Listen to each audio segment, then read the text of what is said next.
Hello, everybody. So, this is a message. I think that this is important to say because I think the things are in such a flux right now between this movement and that movement, or this group of folks versus that group of folks. And I think that it's important to realize that look, 2016 is over. Okay, so much has happened. So much has happened between 2016 and now on the internet that it's really hard to put into words. And there's so much. It's like if someone wrote a book about the legacy of the Trump era or the legacy of the internet from this time, nobody would agree. Oh, you left out this, this, and this. Oh, you left out this, this, and this. Oh, this person was doxxed and everything else. And you're going to have these arguments that go on, and you're going to have friendships that are going to be destroyed because of it, and everything else that comes along with it. But I think one thing that's important to realize is that, look, the whole MAGA thing is dead, all right? And I thought about this, but it's like when Teddy Roosevelt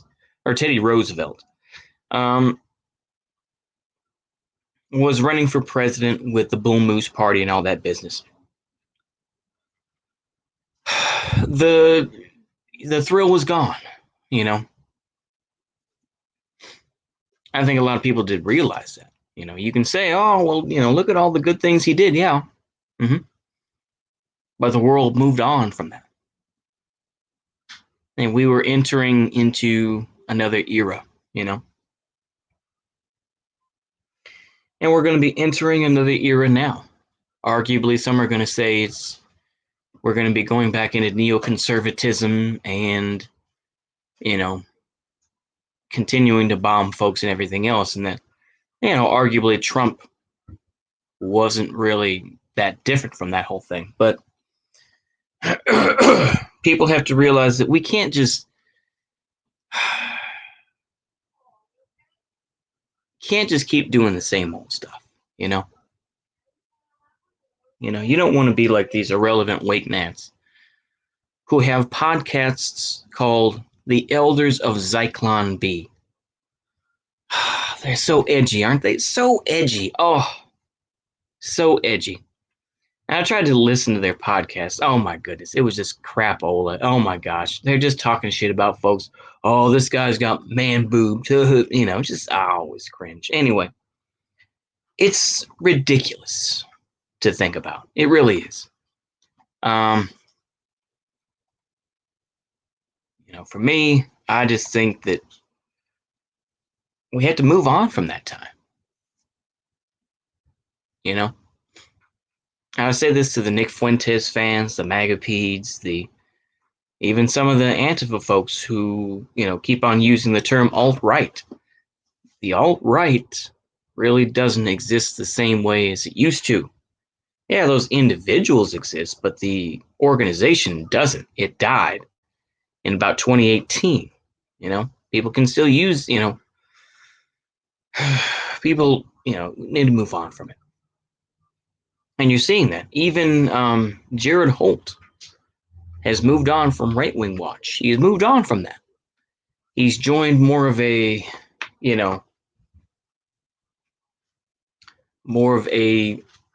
now we're going to do gay ops on China, And I've said this before, but you can easily look up Jared Holt's Twitter and see that who he is connected with now.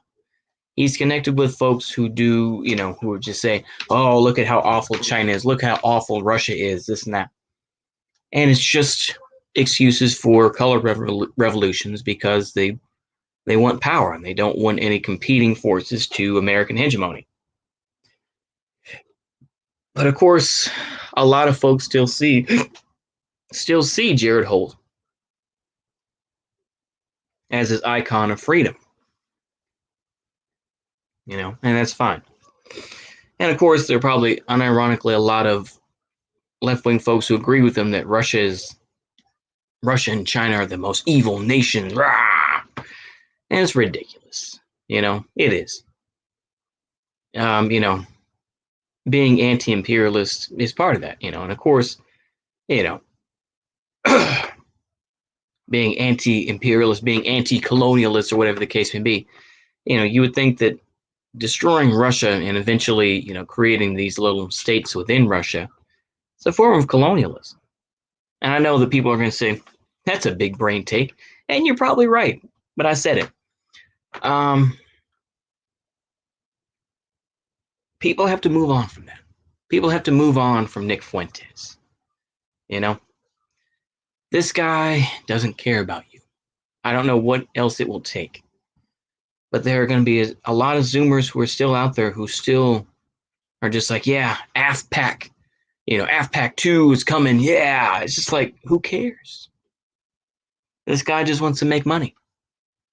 And Patrick Casey has already broken off. And you can feel as you want to about Patrick Casey with the whole doxing business. But it's like, it's time to let go. Let go of these things. I know the world sucks. I know. And nobody wants to, deal with life as it is because they're going to deal with old boomers who are trying to relive their past. I get it. I do. And there are plenty of boomers who are going to be like, I remember when, the Cowboys won the Super Bowl back in, 1990, whichever, or what, I'm going to say that for here, but who are listening to their old boomer radio stations, listening to John Boy and Billy in the morning, all that business, But you have to be able to find some sort of happy medium between it, and realize that, look, you can go ahead and talk about, it's like the fact that anyone uses SJW unironically in 2021 is kind of sad, I think that it's just hard to really put into words, but you have to be able to grow up a bit more from that, I'm not going to say that's necessarily my audience. What I'm saying is that this is just how it feels right now. Hold on.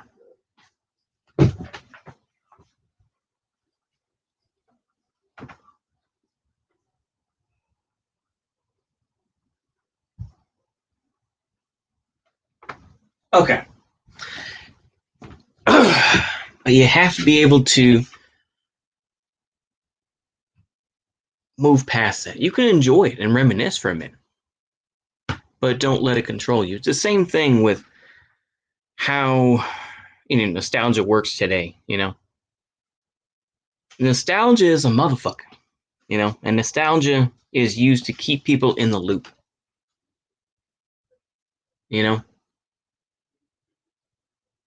When people want to reminisce about whichever anime or reminisce about SpongeBob SquarePants or whatever for the Zoomers, or I mean, hell, even me reminiscing about, I don't know, Rocco's Modern Life or All Real Monsters or something like that. It's like, okay, I don't know, we're in a lot of tough times, and the powers that be want you to live in that sort of world. They want you to be a man child. They want you to be a man child who keeps on talking about Star Wars because that's when you peaked. They don't want you to look further than that. They don't want you to try to grow up. They want you to stay in that little mindset.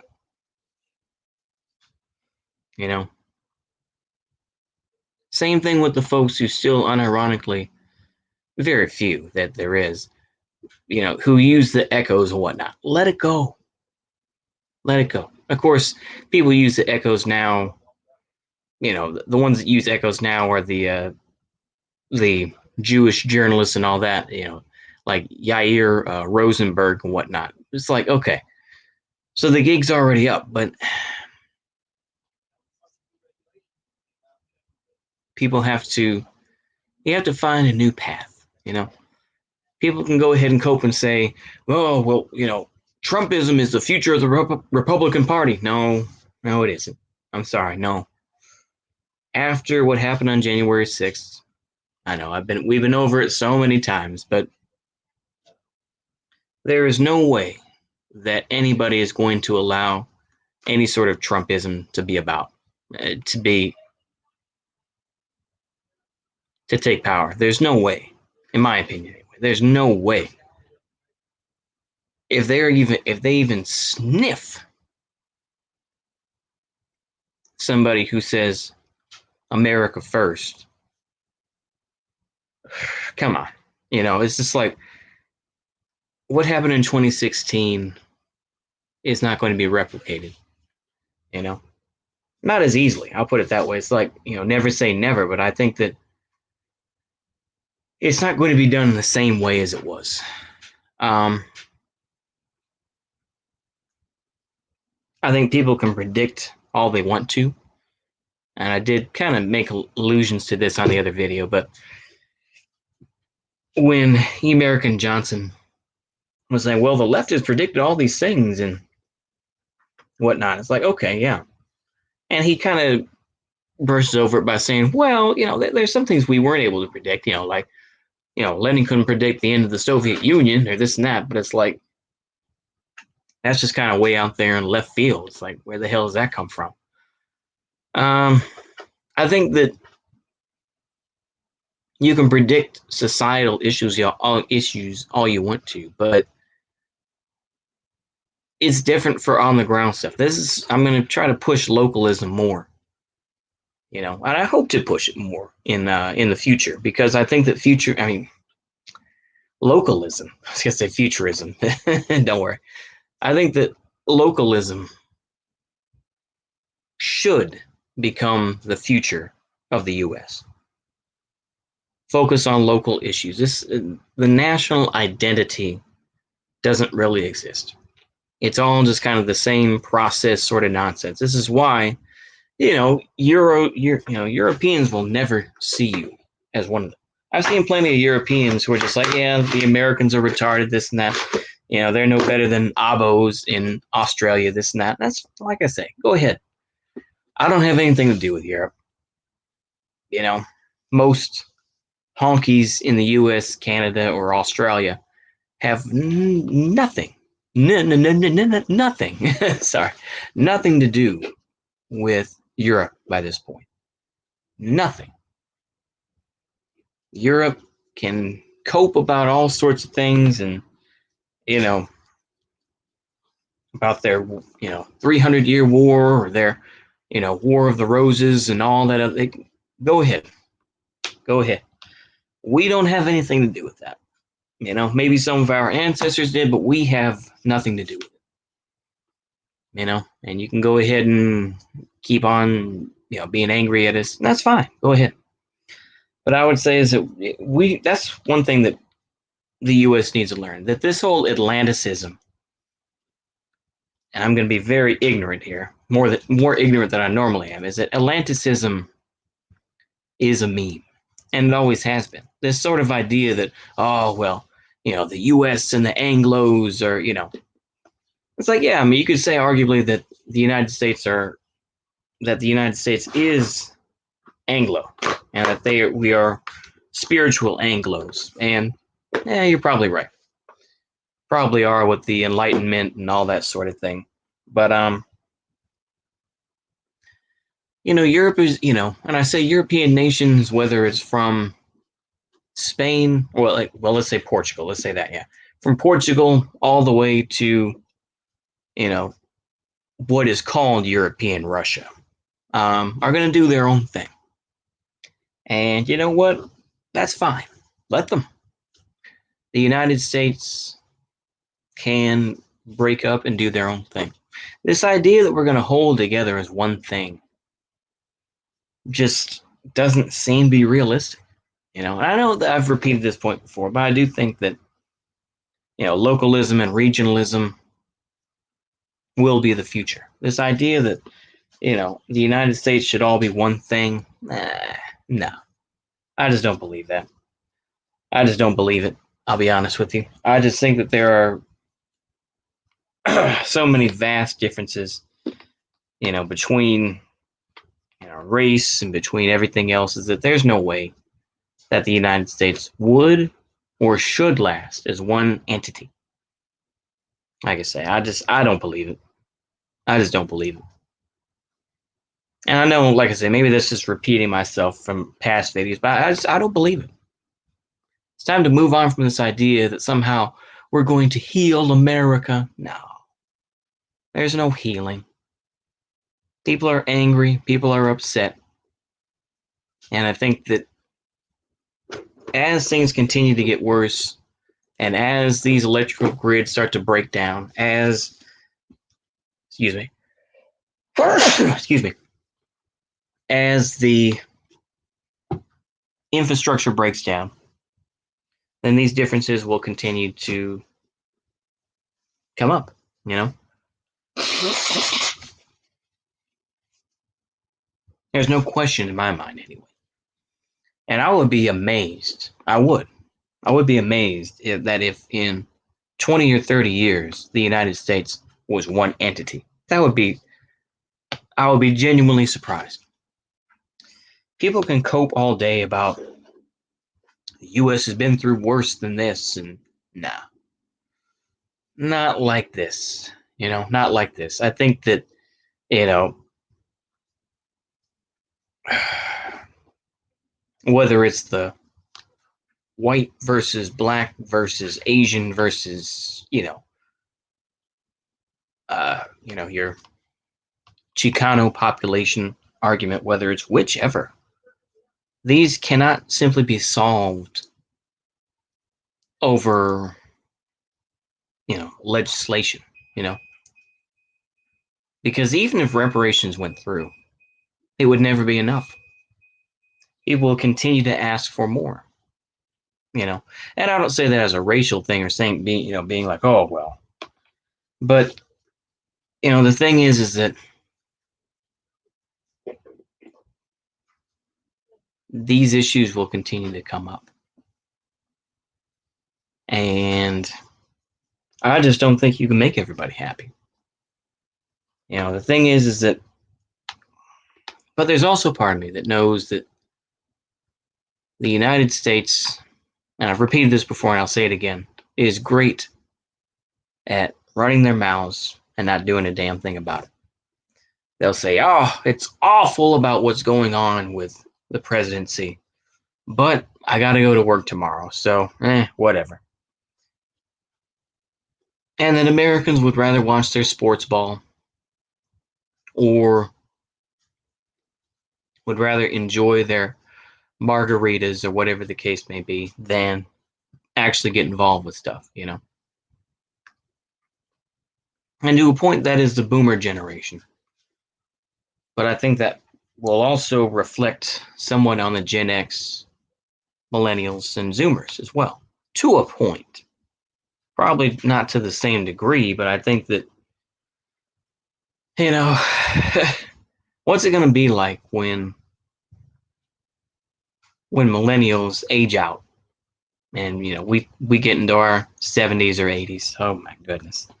And it's Zoomers running the show. I don't know.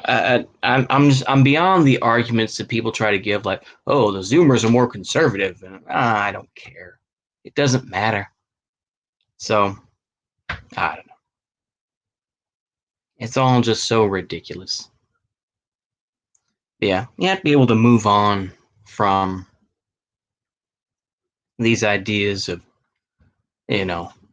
well, if we just get this person in, then I just don't have the energy to be like, oh, well, let's get this person in, and yeah, that's going to make a difference. That person will be corrupted just as much as the other people will. They'll make some changes here and there, but the system is so corrosive. The mud hole is so goopy that there's just no way. you know, to get rid of the swamp or the deep state or whichever the term, you know.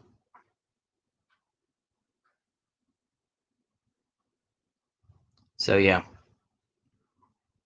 I don't know. Maybe that's a bit more just pessimistic. I think not necessarily black pill, just pessimistic, and just realizing that these movements right now, what are they doing? You know, I don't know. But we'll see what happens with time. Maybe something will change. I just don't believe there's just no way. I will repeat this point. There's no way that I could see the United States as one entity in 30 years. I just don't see it. I really don't. How would this country last that long with the environmental issues at hand? You know, with climate change, the rising seas, the lack of proper infrastructure, which includes the electrical grid, the can't even get $15 minimum wage. How would we last that long? You know, like I say, China has already overtaken the U.S. What does that? You know, I mean, you can go ahead and cope about that all day, but it's like, what are you going to do about it? There are only so many dirty tricks that you know that you can do before you're like, well, this is all I got. I don't know. I personally just think that